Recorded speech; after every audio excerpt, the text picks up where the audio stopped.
ஆழ்ந்து புரிந்து கொள்ளுங்கள். வாழ்க்கையை பற்றியும் மரணத்தை பற்றியும் உங்களை பற்றியும் நீங்கள் வைத்திருக்கின்ற கருத்துக்களை சார்ந்துதான் உங்கள் வாழ்க்கையின் போக்கு அமைகின்றது. பலாயிரக்கணக்கான மக்களை பார்க்கறதுனால என்னுடைய சில அனுபவங்களை உங்களோட பகிர்ந்துக்கணும்னு நினைக்கிறேன்.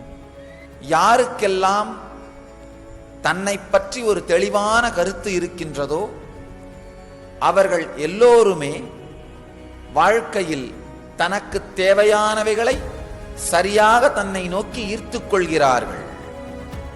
தன்னை பற்றி ஒரு தெளிவான கருத்து இல்லாத பொழுது என்ன செய்வது என்கின்ற வெளி உலகத்தை பற்றிய குழப்பம் மட்டுமல்லாமல் தன்னால் அந்த சூழ்நிலைக்குள் சென்று மீள முடியுமா என்கின்ற தெளிவும் இல்லாமல் வாழுகின்றார்கள்.